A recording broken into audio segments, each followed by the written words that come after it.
दोस्तों नमस्कार। आज हम बात करेंगे यूपी पुलिस की एटीएस की कामयाबी की। और सबसे बड़ी बात है कि पूरे देश में हर राज्य के अंदर पुलिस है, परंतु सबसे ओहदे पे जो काम कर रही है वो उत्तर प्रदेश की पुलिस काम कर रही है। सबसे बड़ा खुलासा किया है कि जो पाकिस्तान की आईएसआई जो संगठन है, जो आतंकी पैदा करने का संगठन है, उसने भारत में किस तरीके की साजिश रची है कि जो लोग बोल सकते नहीं हैं, जो सुन सकते नहीं हैं, ऐसे स्कूलों में जाकर के उनको प्रलोभन देना, उनको पैसा देना, उनकी शादी कराना, उनको जमीन देना, उनके घर बनवाना, इस तरीका का प्रलोभन दे करके उनको धर्म परिवर्तन कराया जा रहा है। ऐसा यूपी पुलिस ने बड़ा खुलासा किया है कि कम से कम इन्होंने 1000 के आसपास लोगों को कन्वर्ट किया है।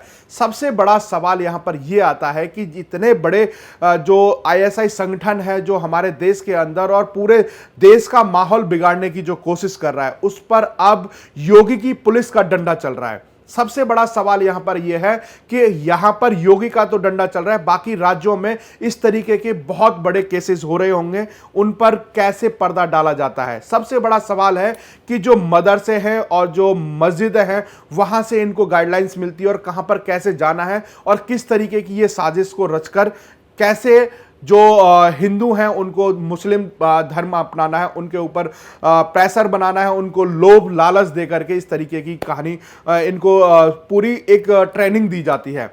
सबसे बड़ा सवाल यहां पर है कि जैसे कि आपने हाथरस वाला मुद्दा देखा होगा कि वहां पर भी एक लालू को लालुद्दीन बनाया गया था, उसको भी हमारे खबर इंडिया चैनल के माध्यम से उस मुद्दे को उठाया गया था, उसको भी इसी तरीके का एक प्लॉट के लालच दे करके उसको मुसलमान बनाया गया था। इसी तरीके से यहां पर जो गूंगे और बहरे लोग हैं, महिलाएं हैं, छोटे छोटे बच्चे हैं, उनको इसी साजिश के साथ उनको भी इसी तरीके का काम कराया जाता है। सबसे बड़ी बात है कि जो लव जिहाद का भी मामला इस तरीके का है कि लव जिहाद में भी धर्म परिवर्तन करने की जो साजिश होती है, वो सबसे बड़ा पहला केस ऐसा हुआ है गुजरात के अंदर, उसको गिरफ्तार किया गया है। पहला केस है जो लव जिहाद के लिए प्रेशराइज किया गया और उसको डराया धमकाया गया, उसके जो न्यूड वीडियोस और फोटोज थे उनको दिखा करके उनको उस लड़की को इस तरीके से जाल में फंसाया गया। और जब वो धर्म परिवर्तन नहीं कर पाई और नहीं उसने किया, वो उसको अपना धर्म अच्छा लगा तो उसने फिर एफआईआर की। और पहला केस ऐसा है जो गुजरात में हुआ है। इससे पहले भी एक अंसारी नाम के लड़का जो लड़की को बार बार धमकियां दिया करता था और फिर उसके बाद लड़की के भाई की मारने की धमकी दी गई। आपने इससे पहले फरीदाबाद में भी देखा था कि जो निकिता तोमर अगर धर्म परिवर्तन कर लेती, ऐसा किसने बोला?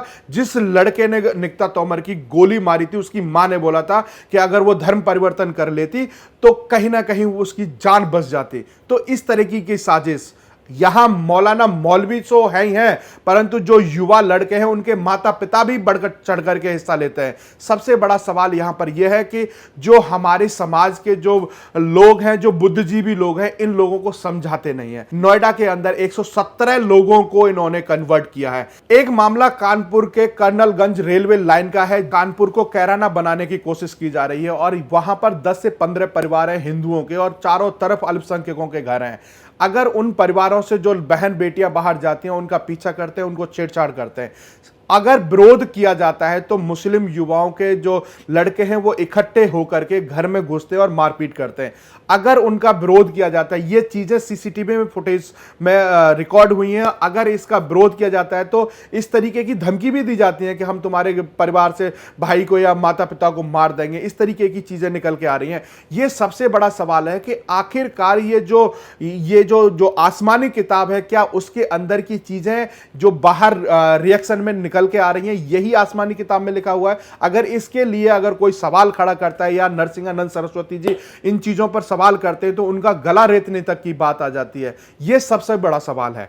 तो इन चीजों पर आपको सतर्क भी रहना है, सावधान भी रहना है। सबसे बड़ा सवाल है कि जो उत्तर प्रदेश की पुलिस है वही इनको ठिकाने पर लाना चाहती है। और सबसे बड़ा सवाल है कि अब यहां पर जो चिंतित होंगे, जो आईएसआई एजेंट हैं या पीएफआई के एजेंट हैं, वो अब उनके पैरों से जमीन खिसकती हुई नजर आ रही होगी, क्योंकि योगी पुलिस का अब डंडा चल रहा है।